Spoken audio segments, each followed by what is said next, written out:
اعوذ باللہ من الشیطان الرجیم بسم اللہ الرحمن الرحیم. خدا پر ہے بھروسہ، اسی پر ناز کرتا ہوں. الہی تیرے ہی نام سے اس بزم کا آغاز کرتا ہوں. بلغ العلا بکمالہ، کشف الدجا بجمالہ، حسنت جمیع خصالہ، صلو علیہ وآلہ صلی اللہ تعالی وسلم. محتشم و محترم ناظرین، دل کی اتہ گہرائیوں سے السلام علیکم ورحمۃ اللہ وبرکاتہ. انجمن پروگرام میں ایک بار پھر ہم آپ کا خیر مقدم کرتے ہیں، اس امید سے، اس توقع سے کہ اللہ رب العزت کے فضل و کرم اور تاجدار مدینہ، راحت قلب و سینہ، صاحب معطر پسینہ جناب محمد مصطفیٰ صلی اللہ تعالی وسلم کے صدقے آپ خیر و عافیت سے ہوں گے. ناظرین، آج انجمن پروگرام خاص ہے. خاص اس لیے کیونکہ پہلی مرتبہ کے لیے انجمن پروگرام میں دو جید عالم دین ایک ساتھ موجود ہیں. میری مراد موجودہ دور کے معروف دانشور، عالم با عمل، صوفی با صفا، حضرت علامہ پیرزادہ محمد رضا ثاقب مصطفی دامت برکاتہ عالیہ، ادارۃ المصطفیٰ انٹرنیشنل کے بانی، جنہیں آپ ہمیشہ یوٹیوب پر دیکھتے ہیں، ان کے بیانات سنتے ہیں، اور آج بنفس نفیس آج ہمارے ساتھ موجود ہیں. اور ہمارے دوسرے مہمان گرامی قدر حضور رئیس العلماء پیر سید جامی اشرف الجیلانی میرانی دامت برکاتہ عالیہ. یہ انجمن کے لیے، ہمارے لیے اور ایم بی سی ٹیم کے لیے، بلکہ میں کہوں گا کہ پورے جزیرے ماریشس کے ناظرین کے لیے خوش قسمتی کی بات ہے. اور آج ہم ان دو علماء کرام سے مختلف عنوانات پر بات کریں گے، ذکر کریں گے، جو میں سمجھتا ہوں کہ ایسے سوالات آپ کے ذہن میں بھی ہوں گے. اللہ تبارک و تعالی ان تمام باتوں پر سب سے پہلے مجھے اور ہم سب کو عمل کرنے کی توفیق عطا فرمائے. آمین. آئیے زیادہ تاخیر نہ کرتے ہوئے اپنے مہمان گرامی قدر سے ملاقات کرتے ہیں اور اپنی گفتگو کا آغاز کرتے ہیں. حضرت قبلہ، السلام علیکم ورحمۃ اللہ وبرکاتہ. وعلیکم السلام. سب سے پہلے ایم بی سی ٹیم کی جانب سے آپ کی تشریف آوری کے لیے بہت بہت شکریہ. اللہ تبارک و تعالیٰ اس ملاقات کو اپنے دربار میں شرف قبول عطا فرمائے. حضرت قبلہ، جیسے میں نے کہا کہ کوئی اس پروگرام کو ہم نے مقید نہیں کیا ہے، کوئی باضابطہ ایک عنوان نہیں ہے، مگر حالات حاضرہ کے مد نظر جو سچویشنز ہیں، جو حالات ہیں، ان پر ہم تذکرہ کرنے کی کوشش کریں گے انشاءاللہ. آغاز میں حضرت جامی سے کرنا چاہوں گا. حضرت قبلہ، آج ہر انسان کامیابی چاہتا ہے، سکسیس، گویا کہ یہ ایک جنون سا بن گیا ہے. اور if I am not wrong, اگر میں غلط نہیں ہوں، تو کامیابی کا ایک معنی، ایک مطلب رہ گیا ہے، اور وہ یہ ہے کہ صرف ثروت، دولت، بنگلہ، گاڑی، موٹر، یہ کامیابی ہے. کیا یہ پیمانہ صحیح ہے؟ کیا یہ کانسیپٹ کامیابی کا صحیح ہے؟ آپ بسم اللہ. احمد ربی اللہ خیر مالک مصلیًا علی رسول المصطفیٰ وآلہ المستکملین الشرفاء وصحبہ اجمعین وبعد. السلام علیکم ورحمۃ اللہ تعالیٰ وبرکاتہ. وعلیکم السلام ورحمۃ اللہ وبرکاتہ. یہ جو کانسیپٹ چلا ہوا ہے کہ کامیابی بنگلے میں ہے، بڑے بڑے مکان میں رہنا، یا آج کی ہائی ٹیکنالوجی دور میں اچھی سے اچھی گاڑیاں استعمال کرنا، یہ اسلام اس کے خلاف نہیں ہے، لیکن یہ جو کانسیپٹ آدمی نے ذہن بنا لیا ہے، تو اس کا ذہن اس لیے بنا ہے کہ مجھے لگتا ہے کہ اس نے قرآن کا صحیح مطالعہ نہیں کیا، قرآن کی تعلیم حاصل نہیں کی. اگر اس کی توجہ دین، قرآن اور سنت پر ہوتی، یا اس کو پڑھ کے وہ کامیابی سمجھتا، تو اس مکانات اور گاڑی اور آج کی چمکتی ہوئی دنیا کی رنگینیوں کو دیکھ کر کے وہ اپنے آپ کو یا اس دنیا کو کامیاب نہ سمجھتا. کیونکہ ہمیں یہ غور کرنا چاہیے، یہ جتنی بھی چیزیں ہم بنا رہے ہیں آج کے دور میں، اس کی اور ہماری زندگی کی لمٹ کتنی ہے؟ سمجھ رہے ہیں آپ؟ جی جی بالکل. یہ لمٹ کتنی ہے؟ ہم ایک مختصر وقت کے لیے دنیا میں آئے، مہمان بن کر کے آئے. ٹرانزیشن ہے. ہاں، اور اسی میں ہمیں اس دنیا کی تیاری کرنا ہے کہ جس دنیا میں کتنا ہمیں رہنا یہ کسی کو معلوم نہیں ہے. حضرت ابوبکر شبلی رضی اللہ تعالیٰ عنہ، یہ ایھا الولد رسالہ ہے جس میں حضرت امام غزالی رحمۃ اللہ تعالیٰ نے اس واقعے کو نقل کیا. اس حدیث کی روشنی میں آپ فرماتے ہیں کہ میری حضرت ابو بکر شبلی کی ایک حدیث نے میری پوری زندگی کو تبدیل کیا. کہا وہ حدیث یہ پیارے آقا صلی اللہ علیہ وآلہ وسلم نے فرمایا کہ تم دنیا کے لیے اتنا کرو جتنا تمہیں دنیا میں رہنا ہے، اور آخرت کے لیے اتنا کرو جتنا تمہیں آخرت میں رہنا ہے. تو دنیا کی بھی ایک لمٹ ہے، اور 60 سال 80 سال 90 سال، آخرت میں کتنا ہمیں رہنا اس کی کوئی لمٹ ابھی تک کسی کو معلوم نہیں ہے. جب تک قیامت نہیں آئے گی، اللہ کا حکم نہیں ہوگا تب تک. تو اسی لیمیٹڈ ٹائم میں قبر کے سارے سامان ہمیں کس طرح رہنا ہے، اسی لیمیٹڈ ٹائم میں پریپریشن کرنا ہے. یہ دنیا مومنوں کے لیے، بلیورز کے لیے پریپریشن نہیں ہے، ہمیں آگے کے لیے تیاری اسی دنیا میں کرنا ہے. اور اگر یہ ساری چیزیں جو دنیا میں آج ہم سمجھ رہے ہیں، یہ بڑے مکان ہم نے لے لیے، گاڑیاں ہو گئی، یہ ہو گئی، یہ کامیابی ہے، تو اللہ تبارک و تعالیٰ نے موت کے بعد آیت کریمہ میں ارشاد فرما وَمَا الْحَيَاةُ الدُّنْيَا إِلَّا مَتَاعُ الْغُرُورِ، کہ یہ جو دنیا کے ساز و سامان ہے یہ کچھ نہیں، یہ سب فنا ہونے والے ہیں، اس پر تم غرور اور تکبر مت کرو، یہ کوئی اس کا وجود نہیں ہے. متاع الدنیا قلیل، دوسری آیت میں آیا ہے، اللہ تعالیٰ فرماتا ہے یہ دنیا کے سامان تھوڑے سے ہیں، یہ تھوڑی سی پونجیاں ہیں جس کو ہم نے بڑا سمجھ لیا ہے. تو اب کامیابی اب کس میں ہے؟ تو اسی قرآن سے ہم نے پوچھنا ہے. تو قرآن مجید ارشاد فرمائے گا من یطع اللہ ورسولہ فقد فاز فوزا عظیما، جو شخص اللہ اور اس کے رسول کی اطاعت کیا اللہ نے اسے بڑی کامیابی عطا فرما دی. اور حضرت کی موجودگی میں میں یہ بھی عرض کرنا چاہتا ہوں، پورے دنیا میں بڑے شمار ادیان ہیں، لیکن ایک یہی دین مصطفیٰ صلی اللہ علیہ وآلہ وسلم ہے. جو لوگ آج کامیابی کی تلاش میں لگے ہیں کہ ہم کامیاب کیسے ہوں، ہم ترقی کیسے حاصل کریں، ہم عروج پر کیسے جائیں، صرف اسی قوم کو پیارے آقا نے ایک ایسا نظام عطا فرمایا ہے، وہ یہ ہے کہ ہر دن 5 ٹائم 5 بار مسجد سے آواز آتی ہے حی علی الفلاح، آؤ کامیابی کی طرف، آؤ کامیابی کی طرف. بلانے والا اللہ کے گھر کی طرف بلا رہا ہو، کیا کہہ رہا ہے؟ آؤ کامیابی کی طرف. اگر تم سکسیس ہونا چاہتے ہو تو آؤ کامیابی کی طرف، حی علی الصلاح حی علی الفلاح، آؤ نماز کی طرف، آؤ کامیابی کی طرف. قرآن برکت کے لیے ہی ہے، ہماری زندگی گزارنے کا بھی اس میں صحیح طریقہ رکھا گیا ہے. جس دن ہماری قوم نے قرآن کو اپنی عملی زندگی میں اتار لیا، اس دن انشاءاللہ تبارک تعالیٰ ان سارے سوال کے جواب انہیں خود مل جائے. بے شک، کیونکہ قرآن مجید اپنے آپ میں مکمل ضابطۂ حیات جو ہے. جی حضرت قبلہ، آپ خطاب کے لیے الحمدللہ پوری دنیا کا سفر کرتے ہیں، مختلف ممالک کا دورہ کرتے ہیں. اسلام کے خلاف جو پروپاگنڈا آج ہے یا کیا جا رہا ہے، زمینی سطح پر اس کے اثرات کیا ہیں؟ بسم اللہ الرحمن الرحیم. میں سب سے پہلے تو آپ کا شکریہ ادا کرتا ہوں، آپ کے ذریعے سے میری آواز بہت سارے لوگوں تک پہنچ جائے گی. اللہ نے اسلام کو ایک کامل، اکمل اور مکمل ضابطہ حیات بنایا ہے، اور یہ دین فطرت ہے. سچائیوں پر مشتمل اس دین کو اگر پوری دیانتداری کے ساتھ دیکھا جائے، اس کا مطالعہ کیا جائے، تو اسلام کے خلاف جو پروپیگنڈا کیا گیا ہے یہ سارا ہوا میں اڑ جائے. اس لیے کہ اسلام کی وہ تصویر پیش کی گئی ہے جو اسلام کی حقیقی نہ تصویر ہے اور نہ تعبیر ہے. تو یہ میں تو سمجھتا ہوں کہ ایک تو جدید ذرائع ابلاغ ہیں، اور پھر پروپیگنڈا ایک بہت بڑی قوت ہوتی ہے. اس کے ذریعے سے اسلام کا وہ چہرہ پیش کر دیا گیا جو اسلام کا چہرہ ہے ہی نہیں. تو ہماری ذمہ داریاں بڑھ بھی جاتی ہیں، اور جہاں تک اس کے اثرات پیدا ہوئے ہیں تو اسلام کے راستے کے اندر اتنی بڑی رکاوٹ بن گئی.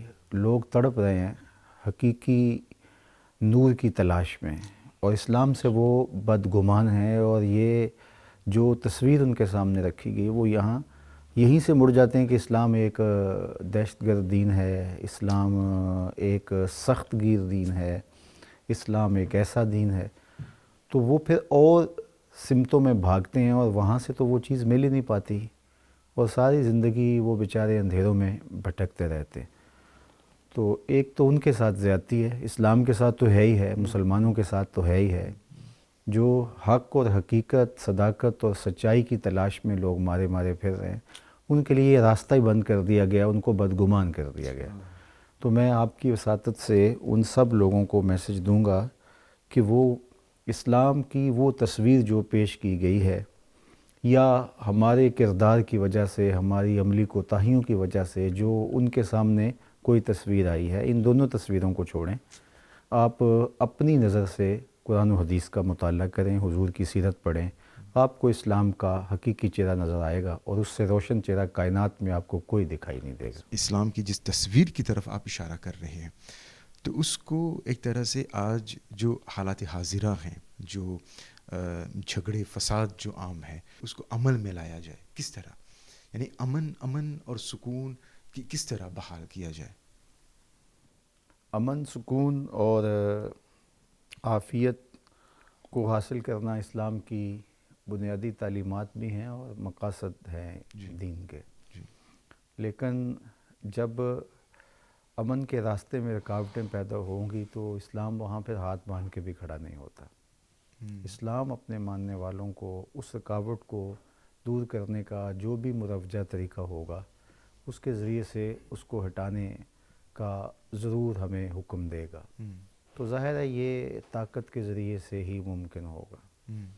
تو اس لیے ہمیں قوت حاصل کرنے کی تلقین کی گئی ہے، ہر طرح کی قوت، اور جب ہم طاقتور ہوں گے تو پھر ہماری بات سنی بھی جائے گی، بہت ساری چیزیں ہمارے کہنے سے ہی حل ہو جائیں گی، لیکن اب جب ہم طاقت میں نہیں ہیں تو ہم چیخ چیخ کے بھی دہائی دیتی رہیں گے تو ہماری کوئی آواز نہیں سنی جائے گی۔ اقبال علیہ رحمہ جو بہت بڑے مفکر ہیں، انہوں نے کہا تھا کہ رشی کے فاقوں سے ٹوٹا نہ برہمن کا تلس، عصا نہ ہو تو کلیمی ہے کار بے بنیاد۔ تو کلیم اللہ ہونا یہ اعزاز ہے، لیکن ساتھ اللہ نے ان کو عصا بھی دیا تھا۔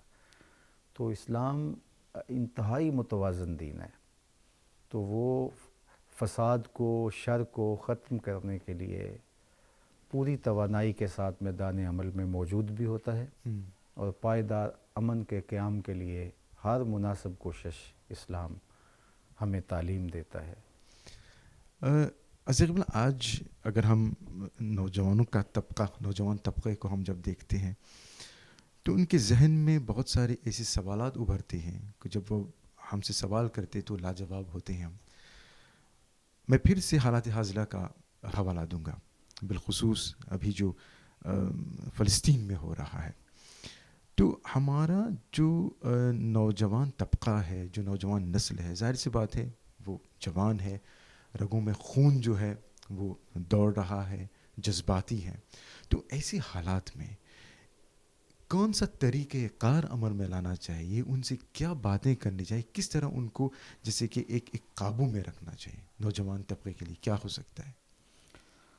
نوجوان طبقہ کسی بھی قوم کا سرمایہ ہوتا ہے، بے شک، اور ان کی درست رہنمائی یقیناً ان کی صلاحیتوں سے کام لینے کا ذریعہ ہو سکتی ہے۔ بالکل۔ جب ہم نوجوان طبقے کے سوالوں کا مکمل جواب نہیں دے پاتے یا ان کو کوئی ہوم ورک نہیں دے پاتے تو پھر وہ ایک آوارگی کا راستہ اختیار کر لیتا ہے، اور جس سے فائدہ ہونے کی بجائے الٹا اسلام کو نقصان ہوتا ہے۔ تو میرے خیال میں ہمیں جوان تو بعد میں ہوتا ہے، جب بچہ ہی ہو تو اس کو حضور علیہ السلام کی سیرت گھر میں سکھانی چاہیے، تاکہ وہ اس سیرت کی روشنی میں خود چلنا سیکھ لے، اور مشکل اور اس طرح کے حالات کے اندر اس کی ذمہ داریاں کیا بنتی ہیں، ان ذمہ داریوں کے دائرے کے اندر رہ کے اپنی ذمہ داریوں کو ادا کرے۔ چونکہ کچھ ایسی چیزیں ہیں کہ جہاں ہمیں اسلام نے روکا ہے کہ یہاں آپ تجاوز نہیں کر سکتے، کچھ حدود ہیں، کچھ قیود ہیں۔ تو ظاہر ہے جو حالات کی سنگینیاں ہیں وہ تو بہت کچھ کرنے پہ مجبور کرتی ہیں، اور اس میں کچھ لوگ ایسا راستہ بھی اختیار کر لیتے ہیں جو الٹا اسلام کی بدنامی کا ذریعہ بھی بنتا ہے۔ تو اس لیے ایک تو نوجوانوں کو پوری طرح سے سیرت رسول صلی اللہ علیہ وآلہ وسلم سے آگہی ہونی چاہیے، اور انہیں کتاب رحمت قرآن مجید کو عملی طور پہ سیکھنا چاہیے. ان کی زندگی کے اندر خود بخود ایک اعتدال پیدا ہو جائے گا, بے شک کیونکہ یہ کتابیں تربیت کرتی ہیں. بے شک بے شک. قرآن بھی تربیت کرتا ہے اور ذات رسالت مآب صلی اللہ علیہ وآلہ وسلم کی تربیت کا نور بھی حضور کی سیرت کے ذریعے ہمارے تک پہنچ رہا ہے. بے شک. مولانا جامی صاحب، حضرت قبلہ نے جن ذمہ داریوں کی ابھی بات کی، تو یہ ذمہ داریاں اس نوجوان طبقے کو تعلیم دینے کے لیے یا پھر ان کی تربیت کے لیے، یہ ذمہ داریاں آپ کے نزدیک کس کے ماتحت ہیں؟ حضرت قبلہ نے جو فرمایا بڑی پیاری بات کہ وہ جوان تو بعد میں بنا، پہلے بچہ تھا وہ. اس کی کم سن عمر میں اگر اس کے ماں باپ نے قرآن و سنت کی تعلیم سے اس کی زندگی کا آغاز کیا ہوتا تو ممکن تھا جوان جب ہوتا تو یہ سوال ہی نہ پیدا ہوتا جو آپ نے کیا، کیونکہ پھر خود اپنی زندگی کو سمجھ جاتا کیا وہ ہے. دیکھیے میں یہ سمجھتا ہوں کہ پورے دنیا میں جتنے بھی ادیان ہیں اور اسلام میں اتنا بڑا فرق ہے. جیسے ہم نے پڑھا لا الہ الا اللہ محمد رسول اللہ صلی اللہ علیہ وسلم، یہ کلمہ پڑھنے کے بعد ہی وجود تو ہمارا رہے گا لیکن کنٹرول اب مدینے سے ہوگا. سمجھے؟ جسم تو ہمارا ہے، مرضی ہماری اب نہیں چلنے والی ہے. جو پیارے آقا صلی اللہ علیہ وسلم نے شریعت ہمیں دے دیا ہے، جو قانون دے دیے ہیں، اسی میں اب ہمیں اپنی زندگی کو چلا، یہی اسلام ہے. اس کے آگے بھی ہم نہیں جا سکتے ہیں، اس کی حدود کے اندر ہی ہمیں رہنا ہے. تو اگر ماں باپ والدین جس طریقے سے آج کے دور میں اصلی تعلیم پر فوکس ڈالتے ہیں بچوں کو، ضروری بھی ہے یہ، ویسے ہی اس سے بھی زیادہ قرآن کی تعلیم پر بھی زور ڈالیں. اس سے کیا ہوگا، آج ہم دیکھ رہے ہیں بچہ ڈاکٹر آپ کا بن گیا، لیکن ڈاکٹر بننے کے بعد بھی اگر ماں باپ کی رسپیکٹ اس کے اندر نہیں ہے تو اس کے علم حاصل کرنے کا کیا فائدہ نکلا. لیکن دین اسلام ایک ایسا علم آپ کو دیتا ہے کہ جس علم سے آپ علم بھی حاصل کرتے ہیں اور اس علم کی برکت سے، اس کی روشنی سے آپ ماں باپ کا ادب بھی جانتے ہیں، اہل قرابت دار کا ادب آپ جانتے ہیں، علماء کا ادب جانتے ہیں آپ. اور اگر ادب آپ میں نہیں رہا، دنیا آپ کو ڈاکٹر سمجھے گی، لیکن حقیقت میں آپ اپنے آپ سے بھی اگر پوچھیں گے تو آپ کو بھی محسوس ہوگا کہ ابھی میں ایجوکیٹڈ نہیں ہوا ہوں. تو یہ ماں باپ کی سب سے پہلی ذمہ داری ہے، وہی سب سے پہلا ادارہ ہوتا ہے ہر بچے کا، ہر بچیوں کا. اگر اسی ابتدائی آغاز میں اسے قرآن و سنت، خدا کا خوف، حضور پاک صلی اللہ علیہ وسلم کی محبت، صحابہ کی وفاداری، اہل بیت کی معدت، علماء سے محبت یہ سکھائی گئی، تبھی دیکھیں نا آپ صلی اللہ علیہ وسلم نے کیا فرمایا کہ بچپن ہی میں، ابھی نماز بچے پر فرض نہیں ہوئی ہے، آپ اسے لے کے جاؤ اپنے ساتھ مسجد میں. جب آپ لے کر کے جاؤ یہ اس کی ہیبٹ بنے گی، تو جب اس پر فرض ہو جائے گا یہ کام تو وہ ایٹومیٹکلی اپنے کام کو انجام دینے لگ جائے گا. سمجھ رہے؟ تو ہمیں بچوں کو حضور کے جو بتائے ہوئے طریقے ہیں آپ کی زندگی اس انداز میں ڈھال دینا چاہیے، تو انشاءاللہ ان کا فیوچر بھی بہت برائٹ نظر آئے گا.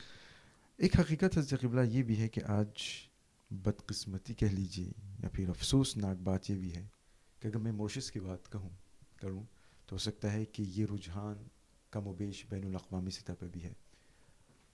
والدین اولڈ ہوم ایج جسے ہم کہتے ہیں، یعنی کہ والدین جب بوڑھے ہو جاتے ہیں تو ان کو ان گھروں میں چھوڑ دیا جاتا ہے، اولڈ ہوم. تو یہ ایک المیہ بھی ہے سوسائٹی کا. تو اس کا ذمہ دار کون ہے؟ کیوں اتنی تعداد میں اولڈ ایج ہوم جو ہے وہ بنائے جا رہے ہیں؟ کوئی تو وجہ ہوگی. تو کمی فقدان کہاں پہ ہے حضرت؟ یہ بھی ماں باپ ہی کی کمی رہی ہے. اگر انہوں نے صحیح تربیت دی ہوتی اور دین سے قریب کیا ہوتا. جب موسیٰ علیہ السلام نے پوچھا کہ اللہ جنت میں میرا ساتھی کون ہوگا، تو کون تھا وہ؟ ماں کی خدمت کرنے والا. اللہ بڑھاپے میں اس نے اپنی تجارت کو چھوڑ دیا، کچھ نہیں، صرف ماں کی خدمت میں رہا. کہ ماں باپ کی خدمت کتنی برکت ہے کہ جس نبی پاک صلی اللہ علیہ وسلم کا ہم کلمہ پڑھ رہے ہیں، اس نبی پاک صلی اللہ علیہ وسلم نے 2 عظیم صحابہ کو بھیجا کرن کی سرزمین پر کہ میرا سلام کہہ دینا اویس کو، اور کہنا میری امت کے لیے دعا کریں. یہ بتائیے پیارے آقا صلی اللہ علیہ وسلم 2 عظیم صحابی رسول، امیر المومنین سیدنا ابو حضرت عمر فاروق رضی اللہ تعالیٰ، امیر المومنین حضرت سیدنا علی مرتضیٰ رضی اللہ تعالیٰ، ان دو عظیم صحابہ کو بھیج رہے ہیں، اور کیا کہہ رہا ہے کہ جا کر کے میرا سلام کہنا اور ان سے کہنا کہ میری امت کے لیے دعا کریں۔ اللہ اکبر۔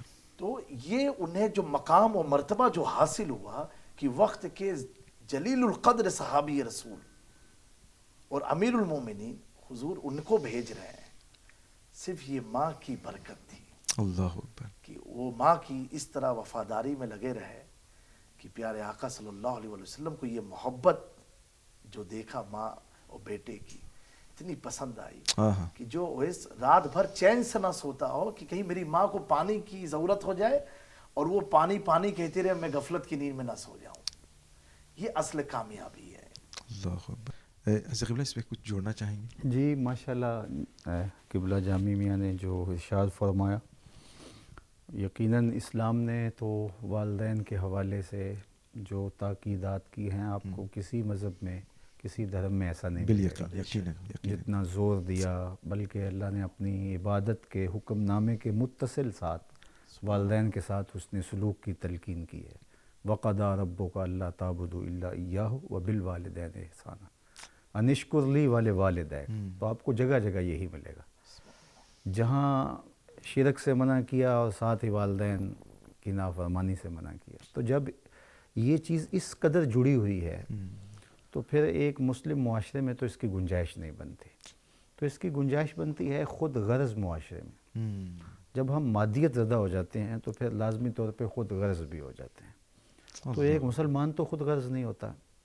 تو یہ دنیا جب سے یہ گلوبل ولیج بنی ہے اور ایک دوسرے کو دیکھ کے ہم ان کی تقلید کرنے لگ جاتے ہیں، تو اس میں ہم ایسی چیزوں کی بھی تقلید کرتے ہیں کہ جس کی نفی ہماری روایات بھی کر رہی ہوتی ہیں، ہمارا دین بھی کر رہا ہوتا ہے، اور حقیقی جو انسانی نور ہے وہ بھی اس اندھیرے کو قبول نہیں کر رہا ہوتا۔ تو یہ ہمارے معاشرے کے اندر، مسلم معاشرے کے اندر اگر یہ بات آئی ہے یا آ رہی ہے تو یہ بہت بڑا المیہ ہے، اس لیے کہ ہمارے ہاں تو والدین کے بغیر ہم ایک قدم بھی نہیں اٹھا سکتے۔ اللہ اکبر۔ اور دوسری یہ ہے کہ ہمیں اپنے والدین کے لیے جو ادب، جو محبت ہمارے دین نے تلقین کی ہے کہ اف تک بھی نہیں کہنا، تو ایک کمی یہ کہیں رہ جاتی ہے کہ ہم ان کا پورا ادب نہیں کر پاتے، اور وہ پھر آگے بڑھ کر کے ہماری اولاد میں وہ چیز بطور کمی آ جاتی ہے۔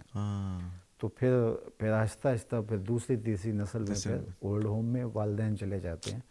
ورنہ یہ کیسے ہو سکتا ہے کہ ایک ماں، ایک باپ 8-7 بچوں کو پال رہے ہیں، اور 7-8 بچے مل کے ایک ماں باپ کی پرورش نہیں کر پا رہے اور ان کو اولڈ ہوم میں پھینک آ رہے ہیں۔ اللہ اکبر۔ تو یہ اسلام اور ہماری مشرقی روایات، ہمارے اندر جو ایک احساس کی دولت ہے وہ تو کبھی بھی اس کو گوارا نہیں کرتی، تو اوروں کی نقالی بعض کا اندھا کر دیتی ہے۔ تو میں سمجھتا ہوں کہ یہ ہماری معاشرت بھی، ہماری مشرقی روایات بھی اور ہمارا دین بھی جب اس کی حمایت ہی نہیں کرتا تو یہ چیز پنپ کیسے گئی؟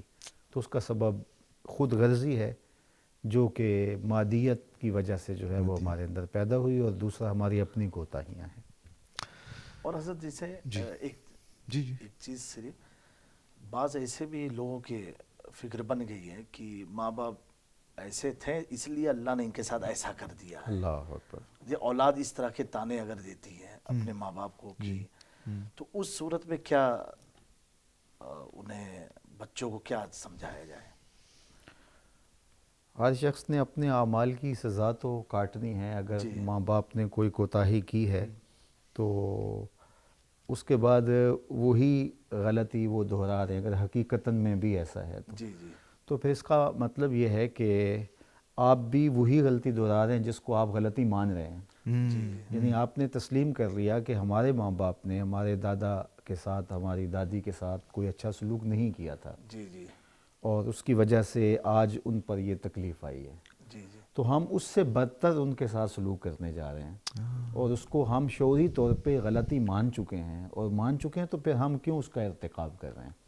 تو یہ ہمارے نفس کا ایک سکھایا ہوا ہمیں جواب ہے جس سے ہم اپنے اس عمل کو جواز فراہم کر رہے ہیں۔ ہمارے ہاں وہ ایک مسئلہ ایک دیہاتی کہاوت ہے، کوئی ایک شخص اپنے والد کو کندھوں پہ اٹھا کے دریا میں پھینکنے لگا، تو جب وہ پھینکنے لگا تو والد نے کہا کہ بیٹا رک جاؤ، مجھے تھوڑا سا 10 قدم آگے پھینکو۔ اس نے کہا پانی ہی تو ہے تو یہیں پھینک دوں تو کیا فرق پڑتا ہے؟ اس نے کہا یہاں میں نے اپنے باپ کو پھینکا تھا۔ اللہ تو وہ پھر وہیں سے واپس پلٹ آیا کہ اس کا میرا مطلب کیا ہے، کہ اس کا مطلب تو پھر یہ ہوا کہ میرا بیٹا آگے مجھے اور 10 قدم پھینکے گا۔ تو یہ ہم یوں 10 قدم بڑھتے چلے جائیں گے، لیکن ہم وہیں سے واپس پلٹ آئیں۔ اس سے یہ بھی تو حاصل کیا جا سکتا تھا جی جی کہ میرے ماں باپ نے میرے دادا اور میری دادی کے ساتھ اچھا سلوک نہیں کیا تو میں تو اس جگہ پہ نہیں کھڑا ہوں۔ اور جب ہم نے اس کو شعوری طور پہ تسلیم کر لیا کہ یہ غلط کام ہے تو پھر ہم اس کا ارتکاب کیسے کر سکتے ہیں؟ تو جو ارتکاب کر سکتے ہیں وہ پھر اس کو بطور دلیل بنا لیتے ہیں۔ تو یہ نفس کی ایک چال ہے، اس کے علاوہ حضرت کیا ہو سکتا ہے؟ جی جی اور حضرت اس کو ایسے بھی جیسے ماں باپ کیسے بھی ہوں، جی جی لیکن اولاد پر تو فرض ہے اپنے ماں باپ کی تو وہ کیسی محبت کریں، خدمت کریں، بالکل ان کا عمل دیکھ کر کے نہیں۔ بالکل، وہ تو ماں باپ ہونے کے ناطے سے اچھائی تو کوئی بھی کرے تو آپ اس کے ساتھ اس نے سلوک کریں گے، جی جی جی تو یہ تو کوئی بات نہ ہوئی۔ اور دوسرا یہ ہے کہ انہوں نے جو اچھائیاں کی ہیں، انہوں نے جو آپ کے اوپر نیکیاں کی ہیں، اگر ان کو ایک پلڑے میں رکھ لیا جائے جی جی تو اگر ان سے کوئی ان کے والدین سے ہوگی تو آپ نے اس کو تھوڑا دیکھنا ہے، آپ کا تو ان سے جو ربط ہے، بے شک صحیح تو بات ساری زندگی بھی آپ جو ہے وہ ان کا احسان نہیں دے سکتے۔ تو یہ نفس کی تراشی ہوئی دلیل ہے، اس کے علاوہ اور کیا؟ بے شک، یقیناً یقیناً۔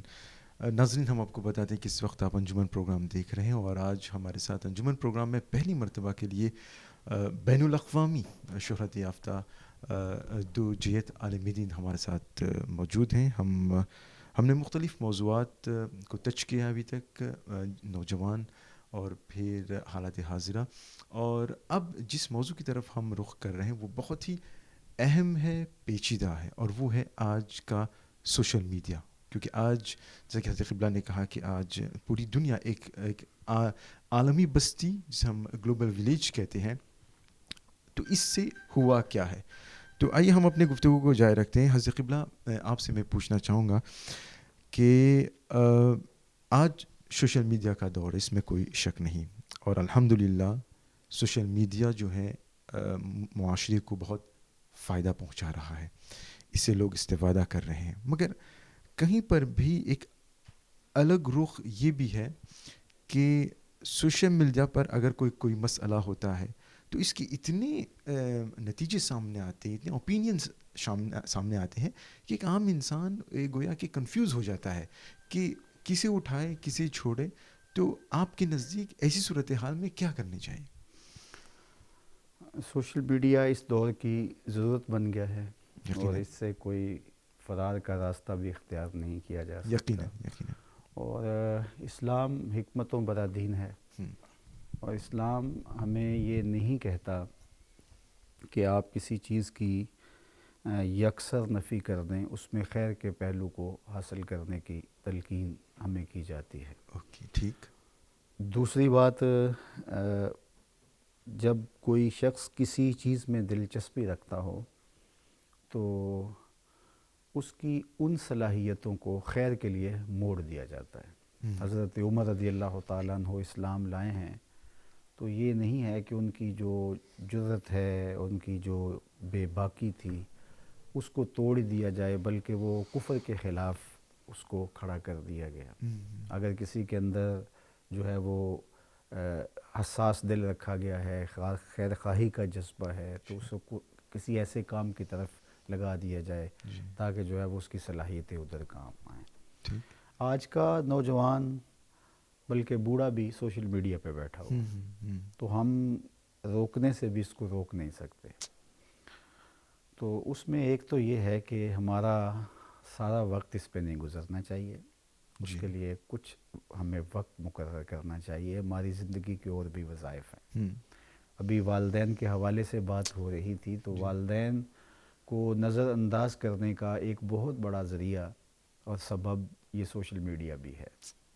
اولاد ماں باپ کے سامنے بیٹھ کر کے بھی کہیں اور کھڑی ہے، اور ماں باپ کی توجہ اور ماں باپ کی محبت اس کو حاصل نہیں ہو پا رہی، اس لیے کہ وہ متوجہ ہی نہیں ہو رہا۔ تو جب برتن کا رخ سیدھا نہیں ہوگا تو اس کے اندر کچھ آ کیسے سکتا ہے؟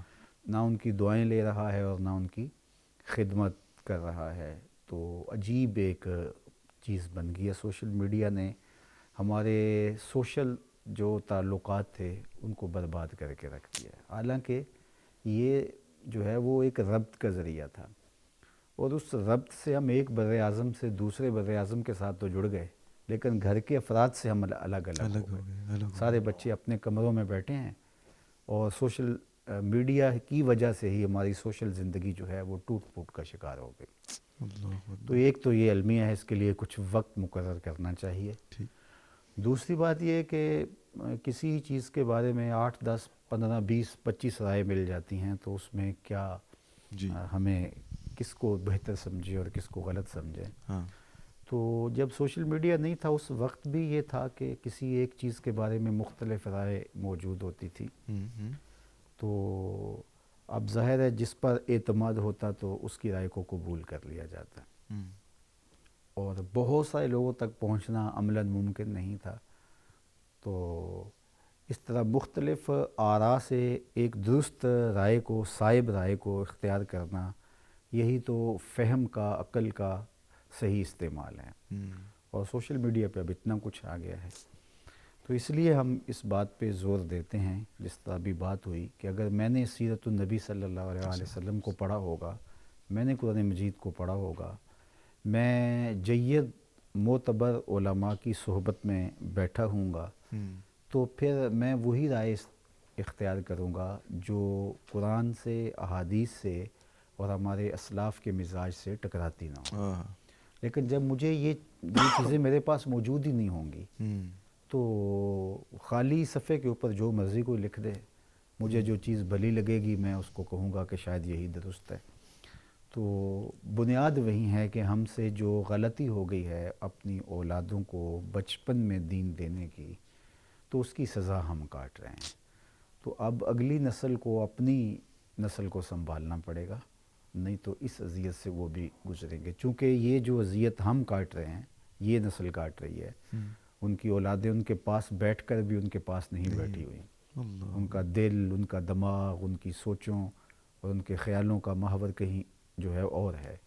اور ایک باپ کے لیے کتنی اذیت ہے کہ اس کا بیٹا اس کے پاس بیٹھا، اس سے بات نہیں کر رہا، بیٹی پاس بیٹھی اور ماں سے بات نہیں کر رہی. تو اب اس کا احساس اس کو جوانی میں نہیں ہو رہا، اس لیے کہ اس کا وقت تو کہیں اور لگ رہا ہے. لیکن جب وہ اس مسند پہ آ کے بیٹھیں گے تو ان کو احساس ہوگا. تو ان کو اپنی نسلوں کو پھر بچپن سے سنبھالنا ہوگا تاکہ اس اذیت سے وہ نہ گزریں. ہم یہ نہیں کہتے کہ انہوں نے اپنے ماں باپ کو یہ تنہائی فراہم کی تو اللہ ان کو بھی سزا میں مبتلا کرے. اللہ بچائے ہماری آنے والی نسلوں کو. آمین آمین. تو اس لیے یہ طرح طرح کی چیزیں، اور پھر اس میں کچھ لوگ کنفیوز ہو جاتے ہیں کہ ہم جائیں کدھر جائیں. یہ بھی کہہ رہا ہے، یہ بھی کہہ رہا ہے، یہ بھی کہہ رہا ہے. تو وہ ظاہر ہے ایک چیز کے بارے میں کئی آراء شروع سے ہی ہیں. جب یہ سوشل میڈیا نہیں تھا اس وقت بھی تھے اور بعد میں بھی ہوں گی.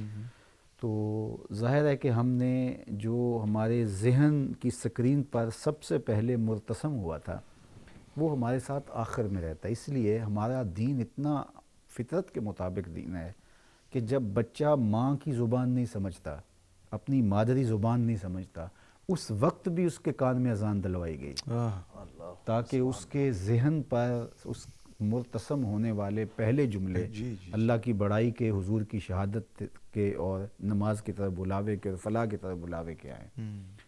جب وہ مفہوم بھی نہیں سمجھتا تھا، جو وہ اپنی مادری زبان بھی نہیں سمجھتا تھا، عربی میں اذان دلوائی گئی تاکہ اس آواز کے صوتی تاثر اس کی زندگی میں رہیں اور اس کے ذہن کے اوپر اس کا نقش موجود رہے.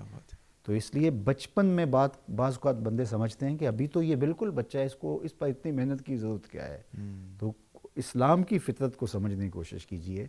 انسانی نفسیات کو، انسان کو پیدا کرنے والے سے زیادہ کون جانتا ہے؟ یقیناً. اور مصطفیٰ جان رحمت جو پوری کائنات کے لیے کامل، اکمل اور مکمل نمونہ بنا کے بھیجے گئے، ان سے زیادہ کون جانتا ہے؟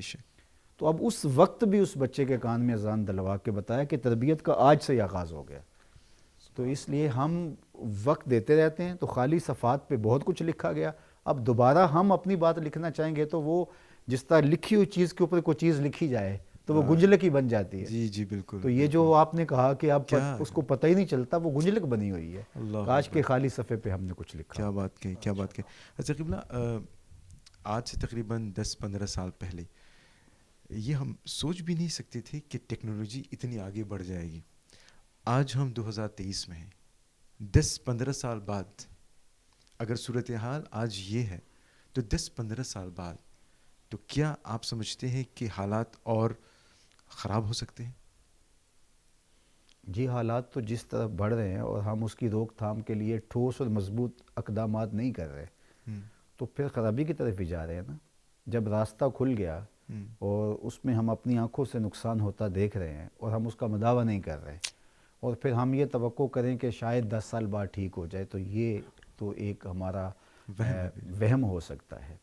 اور میں دوسری بات آپ سے عرض کروں کہ اس سوشل میڈیا کے ذریعے سے اور جدید ذرائع ابلاغ اور باقی دیگر ذرائع سے پہلے ہوتا تھا کہ جو ہمارے ذہین بچے تھے ان کو اٹھا لیا جاتا تھا، اغوا کر لیا جاتا تھا، اور وہ ہمارے کام کے نہیں ہوتے تھے. ان ذہین لوگوں سے لوگ اپنے کام لیا کرتے تھے.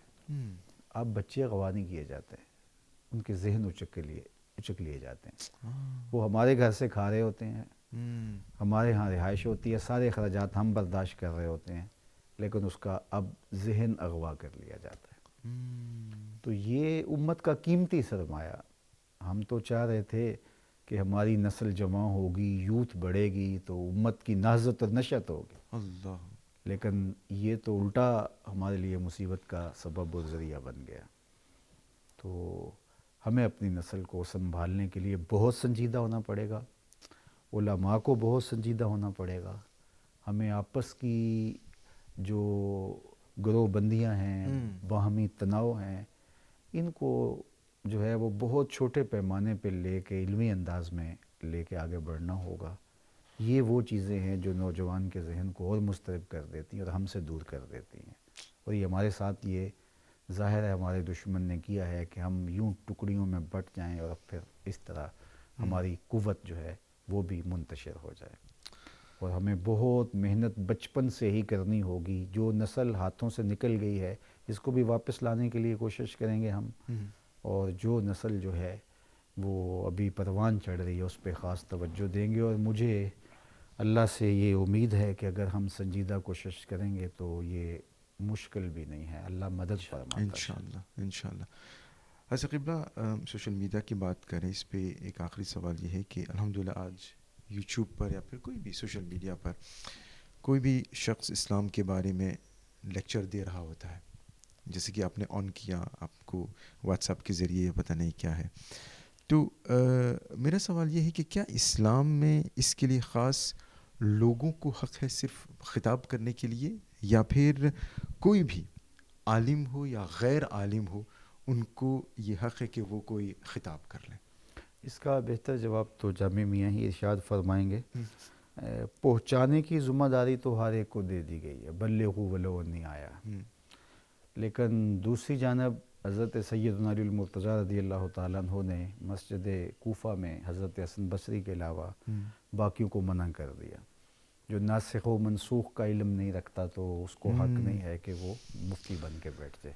تو کچھ ذمہ داریاں اور کچھ چیزیں ہیں کہ وہ خاص لوگوں کا ہی حق ہے اور ان کا ہی ہونا چاہیے. آپ کو بیماری لگتی ہے تو ڈاکٹر کے پاس ہی جاتے ہیں، اللہ اکبر، ماشاءاللہ، کسی دوسرے کے پاس نہیں جاتے. ماشاءاللہ. لیکن کچھ چیزیں ہیں، ابلاغ ہے، کسی عالم دین نے بات کی اور اس کو آپ نے آگے پہنچا دیا، اور ایک کتاب کسی نے لکھی آپ نے اس کو چھپوا دیا، یا اس کا اقتباس ہے، یا ایک ایسے جید معتبر عالم دین کی کوئی بات پہنچا دی، یا وہ چیز کہ جو ایک شاید طے شدہ ہے اس کے اندر کوئی ایسی بات نہیں ہے، تو وہ تو بلغوا ولو انی آیا کے زمرے میں آئے گی.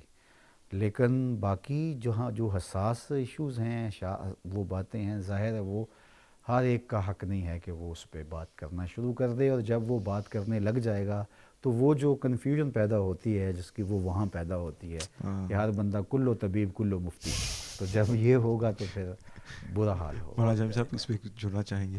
نہیں، حضرت نے بہت پیاری بات کہی. جب آدمی بیمار ہوتا ہے تو ڈاکٹر ہی سے کنسلٹ کرتا ہے، وہ نہ کہ کسی بھی پینٹ شرٹ والے سے مل لیا کہ آپ مجھے دوا تجویز کر دیں. اللہ اکبر اللہ تو اکبر. ہمیں بھی دیکھنا پڑے گا. اور جس کی ہم گفتگو سن رہے ہیں وہ عالم دین ہے کہ نہیں, کیونکہ بہت سارے ابھی تو ایسے بھی آگے سوشل میڈیا میں جو انجینئرنگ میں ناکامیاب رہے تو اب دعویٰ کے کام میں وہ لگ گئے ہیں. تو وہ بچوں کو سمجھنا پڑے گا, اور وہ سب کس پر ڈیپینڈ ہے. جو پورا خلاصہ کلام, پوری گفتگو جو آج شروع سے آخر تک وہی کہ بچوں کو اگر ہم نے بچپن ہی میں حضور پاک صلی اللہ علیہ وسلم کی سیرت پڑھا دیا تو انشاءاللہ تبارک و تعالیٰ وہ جب بالغ بھی ہوگا, اب جب کسی کا بھی بیان سنے گا تو وہ سمجھ جائے گا کہ کون صحیح ہے کون غلط ہے. میں اتنا عرض کروں گا صرف آپ کے چینل کے ذریعے کہ جن کے بیانات سن کر کے ہمارے اندر حضور کی محبت کا اضافہ پیدا ہو جائے, میں کہوں گا ایسے ہی علماء کے بیانات کو سننا چاہیے. لیکن جن کے بیانات کو سن کر کے ہم یہ کنفیوز ہو جائیں کہ ہم سب ایک ہی تو ہیں, بالکل اسلام میں سب نبی سب برابر ہیں, برابری جہاں دکھنے لگ جائے حضور سے, ازواج مطہرات سے, صحابہ سے, اہل بیت سے یا علماء سے, تو ہمیں ایسے اسکالرز کے بیان سے اجتناب کرنا چاہیے.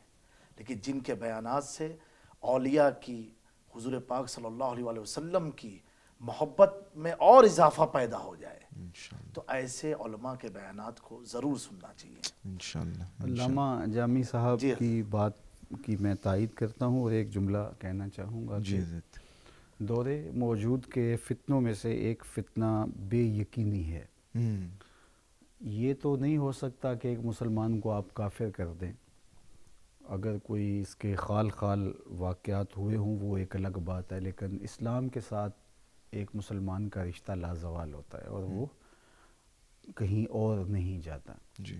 تو اب جو عالمی دسیسہ کار ہیں ان کی کوشش یہ ہے کہ یہ مرتد تو نہیں ہو سکتے, تو ان کو بے یقینی کے اندر مبتلا کر دیا جائے, اور جب تیقن کا نور چھن جائے گا تو اقبال نے کہا تھا کہ سنے تہذیب حاضر کے گرفتار, غلامی سے بدتر ہے بے یقینی. تو جس شخص کی گفتگو سے آپ کے تیقن میں اضافہ ہوتا ہے, اللہ پر, اس کے رسول پر, حضور کے اصحاب اہل بیت کی محبت میں اضافہ ہوتا ہے, تو اس کی صحبت کبریت احمر کا درجہ رکھتی ہے, سرخ گندک کا درجہ رکھتی ہے.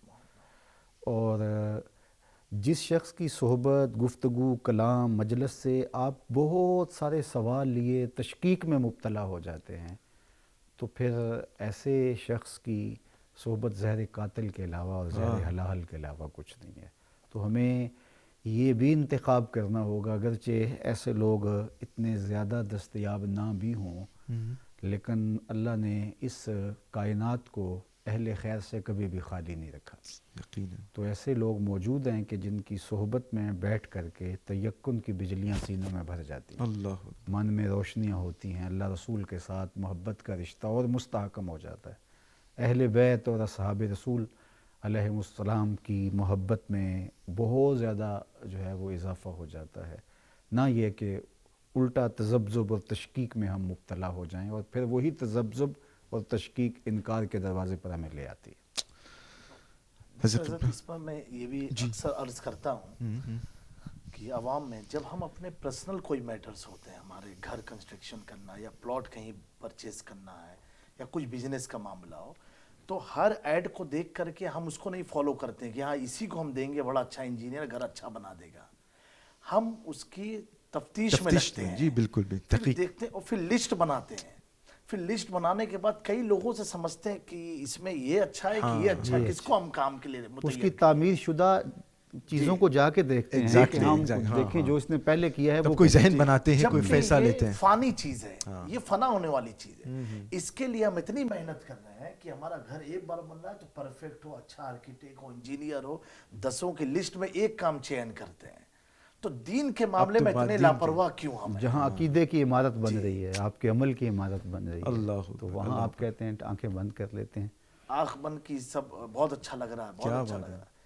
تو اسی طریقے میں کہتا ہوں, جب اس کا مطلب آپ نے اپنی زندگی میں اپنی دنیا کو زیادہ ترجیح دیا, آخرت کو آپ بھول بیٹھے ہیں، اللہ اکبر، جبکہ مومن کے لیے دنیا میں ہمیں آخرت کی ترجیح دینا ہے، ہم دنیا میں آخرت کی تیاری کرنے اس آئے کا ہیں۔ بالکل برعکس ہو رہا ہے۔ جی حضرت قبلہ دو سوالات ہیں۔ ایک تو میں سمجھتا ہوں کہ آپ کی ذاتی زندگی، ذاتی تجربہ ہے آپ کا، ادارۃ المصطفیٰ انٹرنیشنل کہ الحمدللہ بانی ہے، صدر ہے، الحمدللہ یہ ادارہ ترقی کی راہ پر گامزن ہے۔ اللہ تبارک و تعالیٰ سے دعا ہے کہ مزید ترقی عطا فرمائے۔ آمین، اللہم آمین۔ کیا میں پوچھ سکتا ہوں حضرت کہ اس کی ترقی کا راز کیا ہے؟ کیونکہ جس نظم و ضبط، جو ڈسپلن وہاں پر نظر آتی ہے، تو وہ راز کیا ہے؟ وہ اللہ جس سے کام لینا چاہے اس کو اپنی توفیقات سے نواز دیتا ہے۔ اللہ اکبر، اللہ اکبر۔ اور ہم سمجھتے ہیں کہ مصطفیٰ کریم صلی اللہ علیہ وآلہ وسلم کی نظر رحمت آج بھی ہماری تربیت کر رہی ہے، اور ہمیں درست راہوں کی نشاندہی اسی چوکھٹ سے نصیب ہوتی ہے۔ اللہ اکبر، اللہ اکبر۔ باقی جو اس کے لیے اللہ تعالیٰ نے یہ نظام رکھا ہے، آپ جس چیز پہ بھی محنت کریں گے تو اللہ اس کا صلہ آپ کو عطا کرے گا۔ تو اللہ تعالیٰ نے ہمیں اپنی توفیقات سے مالا مال کیا ہے، تو ہم نے بہت چھوٹے پیمانے سے کام کا آغاز کیا، اور آج اس کام کو بڑھتے ہوئے دیکھ کر ہمیں قلبی اور روحانی مسرت ہوتی ہے، اور مجھے امید ہے کہ آنے والے کچھ سالوں کے بعد اور زیادہ ہماری قلبی مسرت اور روحانی تسکین کا ذریعہ ہوگی۔ آپ سب لوگوں سے دعاؤں کی اور جملہ ناظرین سے دعاؤں کی التجا ہے۔ حضرت قبلہ جو ادارے ایک طرح سے میں نہیں کہوں گا قریب المرگ ہے یا کیا ہے، مگر جو مشکلات کا سامنا کریں ان کو کیا رائے دیں گے، کس طرح وہ آگے بڑھ سکتے ہیں؟ جی، اس میں تو کوئی شک نہیں ہے، اس وقت دینی اداروں کا قیام اور پھر ان کو جاری رکھنا اور ان کے لیے وسائل مہیا کرنا یہ ایک مشکل کام ہے۔ اللہ تعالیٰ نے جس شخص کو تدریسی صلاحیتیں عطا کی ہوتی ہیں، انتظامی صلاحیتیں عطا کی ہوتی ہیں، تو وہ جب اس کے وسائل کو جمع کرنے کے لیے اپنا بہت سارا وقت دیتا ہے تو ظاہر ہے وہاں کوئی کمی آ جاتی ہے۔ تو ایک بندہ ادھر بھی بھاگ رہا ہوتا ہے، ادھر بھی بھاگ رہا ہوتا ہے، ادھر بھی بھاگ رہا ہوتا ہے، تو وسائل کا کم ہونا یہ بہت بڑا مسئلہ ہے۔ اور پھر ظاہر ہے کہ مختلف شعبہ جات کے ماہرین بھی دینی جو ہے وہ ادارے ہیں وہ کم ہوتے چلے گئے اور سکڑتے گئے، جبکہ ماضی میں بہت سارے لوگ دستیاب تھے اور ٹیم آسانی سے بن جاتی تھی، مل جاتی تھی۔ تو یہ ایک مشکل کام ہے۔ میرے خیال میں تھوڑے لوگوں سے کام کا آغاز کر لیا جائے اور رجال کار کوشش کر کے پیدا کر لیے جائے تو وقت تو لگتا ہے لیکن کام تھوڑا آسان ہو جاتا ہے۔ ہم نے یہ ادارہ صرف 7 بچوں سے شروع کیا تھا، اللہ اکبر۔ تو اب الحمدللہ ہزاروں کی تعداد ہے، اور ادارہ کی مختلف شاخیں وہ بھی پورے ملک میں پھیل رہی ہیں۔ تو یہ اب 30 سال کا تقریباً سفر ہو گیا ہے۔ اللہ اکبر، بالکل، اللہ ابھی میں عنفوان شباب میں تھا نیا اللہ اکبر۔ تو اس وقت کام کا ادارہ کے حوالے سے پھر جامعہ کا تکمیل کے بعد آغاز کیا، تو یہ بس جو بھی کام ہے اس کے اندر پوری محنت آپ لگا دیں اور یہ نتیجہ نہ دیکھیں کیا ہوتا ہے۔ اللہ اکبر۔ ہمارا کام تو صرف کوشش کرنا ہے، نتیجہ تو اللہ کے سپرد ہے۔ تو اللہ اللہ ویسے کسی بندے کی حتیٰ کہ کافر کی محنت بھی ضائع نہیں کرتا۔ اللہ کافر کو دنیا پہ صلہ مل جاتا ہے، آخرت میں تو نہیں ہے، لیکن مسلمان کا صلہ تو دونوں کائناتوں میں، دونوں جہانوں میں ہے، تو اس لیے شدید محنت رنگ ضرور لے کر آتی ہے۔ اور اس کے ساتھ میں یہ کہوں گا جی حضرت کہ الحمدللہ حضرت کے انداز سے اور عمل سے اور ادارے کو جو میں نے دیکھا ادارۃ المصطفیٰ کی یوٹیوب پر، جی الحمدللہ بڑی پیاری عمارت بھی ہے۔ میں جہاں تک نتیجہ میرا جہاں تک پہنچا، جی یہ آدمی بہت ادارے ہیں الحمدللہ، لوگ بڑے بڑے بناتے ہیں، جامعات ہی وہ، لیکن جو حضرت کے اندر اور ادارے میں جو اٹریکشن ہے وہ حقیقت میں یہ حضور کی محبت کا کمال ہے۔ اللہ اکبر، اللہ اکبر۔ کہ آج میں ابھی یو ایس میں تھا، ایسے لوگ بھی حضرت کی کلپ سنتے ہیں جن کو اردو کا الف بھی نہیں جانتے وہ، اللہ اکبر اللہ اکبر. لیکن وہ سنتے ہیں، یہ سوچ کر کے سنتے ہیں کہ یہ عالم دین کچھ ایسے ہی بات کر رہے ہیں جو محبت ہمارے قلب میں اترے گی. کیا بات ہے، بس کیا بات. الحمد ایسے طبی ہم نے نوجوان طبقے دیکھے جن کو انگلش اردو آتی بھی نہیں ہے، پھر بھی وہ 1 منٹ کی 2 منٹ کی کلپ سنتے دیکھ رہے ہیں. تو میں نے یہ دیکھا کہ جب حضور کی محبت صلی اللہ علیہ وآلہ وسلم میں آدمی ڈوب جاتا ہے تو پھر وہ زبان مانے نہیں رکھتی ہے. آہا کیا بات ہے. پھر وہ اس کے محبت بھرے جو جملے نکلتے ہیں دل سے، وہ آپ کے دل پر جا کر کے گویا کہ خاموشی صدا رکھتی ہے. اللہ اسحد و بلال عند اللہ اشہد، بلال کا اسحد بھی اللہ کے اشہد مان لیا گیا. ماشاء اللہ ماشاء تو اللہ. یہ تو ادھر سے ہی ہے. میرے والد گرامی رحمۃ اللہ تعالی علیہ کی پرخلوص دعائیں اور ان کی تربیت، اس کا اتنا اثر ہے کہ میں قدم قدم پہ جو ہے وہ ان کی دعاؤں کا اثر دیکھتا ہوں. اور ان کی آرزو تھی، تمنا تھی، تو اللہ نے اس کو عملی شکل کے اندر اللہ مجسم بنا کے آمین. جو ہے وہ اس طرح سے ہماری آنکھوں کی ٹھنڈک بنا دیا. اللہ ان کی برزخی زندگی کو اجالوں اور روشنیوں سے بھر آمین دے. آمین. حضرت قبلہ آخری سوال. حضرت قبلہ نے اشارہ کیا کہ آپ کی جو کلپس عام ہوتے ہیں، چھوٹے چھوٹے کلپس عام ہوتے ہیں، تو اس چینل کے ذریعے میں چاہتا ہوں کہ جو بالخصوص جو مبلغین ہیں، جو داعی ہیں، جو اس وقت آپ کو دیکھ رہے ہیں، ان کو کیا پیغام دیں گے بالخصوص تاکہ جو بات وہ کریں، کس انداز سے جو بات وہ کریں سیدھا دل پہ اتر جائے. جیسے کہ حضرت قبلہ نے کہا، جو اردو بھی نہیں سمجھتے، خاموشی صدا رکھتی ہے، اردو بھی نہیں سمجھتے، صرف دیکھ کر ان کو اندازہ ہو جاتا ہے. تو کیا پیغام ہم ان کو دیں تاکہ وہ اثر جو ہے وہ محسوس ہو. فارسی کا ایک مقولہ ہے کہ از دل خیزت بر دل ریزت، جو چیز دل سے نکلتی ہے وہ دل میں اترتی ہے. تو ہم زبان ہماری جنبش کر رہی ہو لیکن بول ہمارا دل رہا. اللہ اکبر. حضرت شیخ شہاب الدین سہروردی علیہ رحمہ نے عوارف المعارف میں لکھا کہ جب کوئی مبلغ تبلیغ کر رہا ہو تو اس کی زبان مصروف تبلیغ ہو، اس کا دل کشکول بن کے اللہ کی بارگاہ میں ملتجی ہو کہ اللہ جو میں لفظ بول رہا ہوں کیا بات ہے. اس میں اثر کی بجلیاں تو ڈال دے. اللہ تو پھر آپ کے تو لوگ ہونٹ ہل رہے ہوں گے. وہ رومی نے کہا نا کہ لوگ سمجھتے ہیں کہ بانسری بولتی ہے، اصل بانسری کے پیچھے کوئی منہ بولتا ہے. تو بانسری کے تن میں کتنے سوراخ ہوتے ہیں، اس نے کیا بولنا ہے.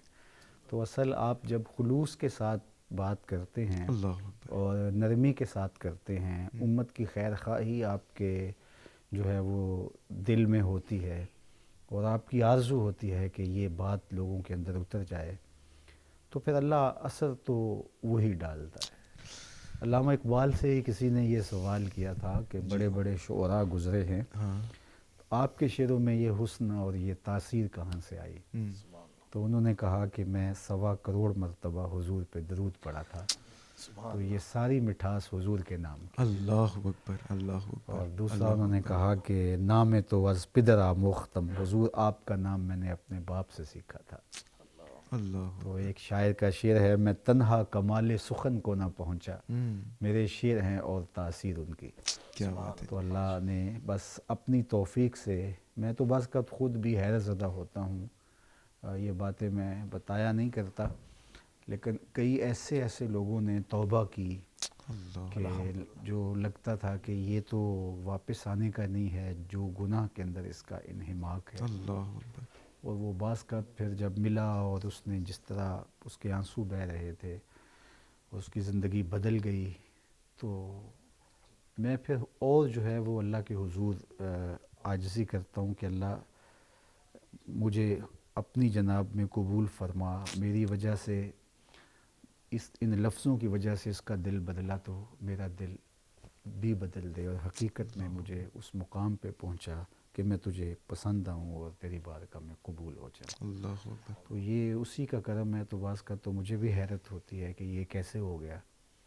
تو سادہ لفظوں کے اندر اثر کی بجلیاں وہی رکھتا ہے، اور وہ چاہے تو بڑے فصیح اللسان اور بڑے بلیغ لوگ جو ہیں وہ بھی وہ بات نہ پہنچا سکے جو ایک وہ اقبال نے کہا تھا، یاد آ گیا کہ ہمارا نرم روپ قاصد پیام زندگی لایا، خبر دیتی تھی جن کو بجلیاں وہ بے خبر نکلے. تو یہ اسی کی توفیق سے ہے، اور اللہ ان توفیقات کو ہمیشہ ہمارے ساتھ جوڑے رکھے اور اپنی خاص عنایت اس نصیب. تعلق سے حضور غوث العالم مخدوم اشرف جہانگیر سمنانی رضی اللہ تعالیٰ عنہ سے کسی نے پوچھا تھا دائی کے تعلق سے کہ دعوت میں کیا کرنا چاہیے، ایک دائی کے لیے کیا ہو. تو آپ نے فرمایا، حضور مخدوم پاک نے، جب کوئی دائی جائے دعوت کے لیے تو یہ نہ سوچے کہ ہم فلاں خطے میں جا رہے ہیں، فلاں جہاں جا رہے ہیں. یہ سوچے کہ ہم اللہ کے بندے سے ملنے جا رہے ہیں اور میرے آقا صلی اللہ علیہ وسلم کی امت کے لیے جا رہے ہیں. کیا بات ہے. کہا جب تک اس کے ذہن میں حضور کی امت کا خیال آتا رہے گا تو وہ لگا رہے گا اس کے پیچھے، کوشش کرتا رہے گا کہ اب یہ بھلائی کی طرف آ جائے. کیا بات ہے. اب یہ بھلائی کی طرف آ جائے. پھر آپ فرماتے ہیں پھر وہ دائی کبھی اپنے آپ کو نبی نہ سمجھ لے. اللہ اکبر، بہت بڑی بات فرمائی. اپنے آپ کو نبی نہ گمان کر لے کہ یعنی اگر وہ نہیں متاثر ہو رہا ہے تو وہ نوز باللہ گالیاں دینے لگی یا بد دعا اس کو، جا تم ہلاک ہو جاؤ گے. یہ بھی مت کرے. اپنے آپ کو، ایک تو نبی کا یہ عمل ہے بھی نہیں ہے، اپنے آپ کو نبی بھی نہ سوچے کہ اگر وہ نہیں آ رہا ہے تو بھول جائے کہ اب تو یہ راست پر نہیں آنے. کوشش کرتا رہے جیسے پیارے آقا صلی اللہ علیہ وآلہ وسلم نے کوشش کی. اور جو اس کے ذہن میں خیالات آ رہے ہیں اس کو خدا کی وحی بھی نہ سمجھے. ہو سکتا ہے وہ خیالات اس کے نفس کے بھی ہوں، شیطان کے بھی ہوں، جو اس کو بھٹکانا چاہتے ہوں. تو آپ فرماتے ہیں دائی کے لیے سب سے اہم چیز یہ ہے جب وہ اصلاح کے لیے جائے امت کے، یہ سوچ کے جائے ہم آقا کریم صلی اللہ علیہ وآلہ وسلم کی امت کی اصلاح کرنے جا رہے ہیں، ان کی امت سے ملنے جا رہے ہیں. یہ جب تصور ہے. اور ادارے کے تعلق سے جو آپ نے فرمایا، میں نے حضرت کے تعلق سے جو عرض کیا تھا، والد صاحب حضرت رئیس ملت فرماتے ہیں کہ ہر ادارے والوں کے لیے اکثر حضرت کا یہ قول رہتا ہے کہ ہم تجویز کرتے ہیں کہ اس علاقے میں یہ سیٹ ہیں، ان کے ذریعے ہمارے کام ہوں گے، لیکن یہ سیٹ دنیا میں بنے گئے ہیں.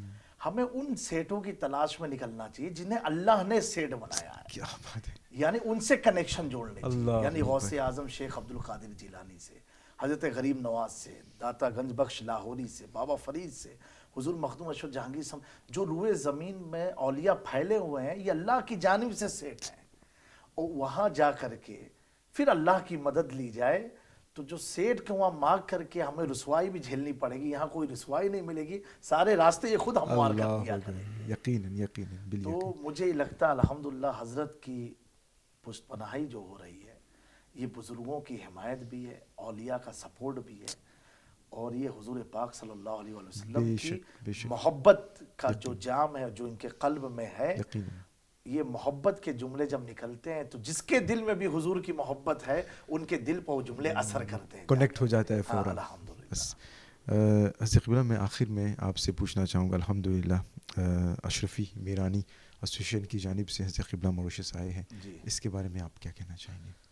جی، اس کے لیے میں اپنی پوری ٹیم کو بہت مبارکبادی پیش کرتا ہوں، اور خاص طور سے حضرت کو کہ حضرت نے وقت نکالا اور اس پروگرام میں آئے، اس جزیرے میں آئے.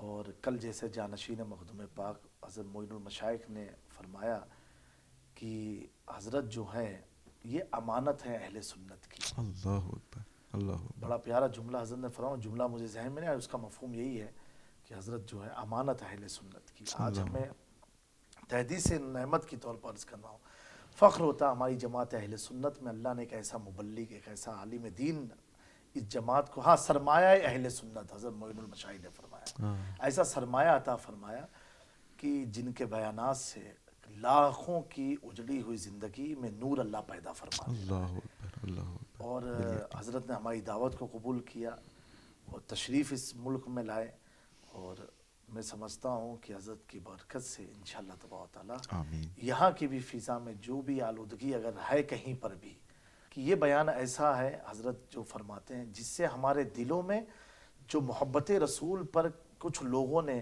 ایک پردہ ڈال دیا، حضرت کے جملے سے وہ پردے ہٹتے ہیں، پھر آدمی کو احساس ہوتا ہے ہم دنیا میں کس لیے آئے ہیں. اللہ ماشاء اللہ. ماشاء اللہ. حضرت قبلہ مولانا جامی صاحب, علامہ محمد ثاقب مصطفی رضا صاحب, آپ کی تشریف آوری کے لیے بہت بہت شکریہ. بس یہی دعا کرتے ہیں کہ اللہ رب العزت جو باتیں بھی آپ نے بتائیں ناچیز کو یہ توفیق دے کہ اس پر میں سب سے پہلے عمل کروں انشاءاللہ, اور تمام ناظرین اس پر عمل کریں, اور انشاءاللہ اگر زندگی باقی رہے تو کسی اور موقع پر آپ سے ملاقات ہوگی انشاءاللہ. بس دعا میں یاد رکھیں. ایک بار پھر آپ تمام لوگوں کا بہت بہت شکریہ. السلام علیکم ورحمۃ اللہ وبرکاتہ. تو ناظرین, انجمن پروگرام کا مقررہ وقت یہاں پر اختتام کو پہنچا. آج ہمارے ساتھ جیسے کہ میں نے کہا مولانا جامی صاحب دامت برکاتہ مالیہ اور مولانا علامہ ثاقب رضا مصطفی دامت برکاتہ مالیہ ہمارے ساتھ تشریف فرما تھے. بس یہی دعا ہے اللہ رب العزت ان کے علم میں, ان کی عمر میں برکتیں عطا فرمائے, تاکہ آپ اسی طرح پرچم اسلام بالخصوص پرچم اہل سنت کو بلند سے بلند بالا تل کریں انشاءاللہ. اور علامہ اقبال کی اس شعر سے ہم آپ سے رخصت کی اجازت چاہیں گے کہ عمل سے زندگی بنتی ہے جنت بھی جہنم بھی. عمل سے زندگی بنتی ہے جنت بھی جہنم بھی, یہ خاکی اپنی فطرت میں نہ نوری ہے نہ ناری ہے. ہوگی ملاقات اگر قسمت نے دیا ساتھ. دعا میں یاد رکھیں. انور کو اجازت. السلام علیکم ورحمۃ اللہ وبرکاتہ.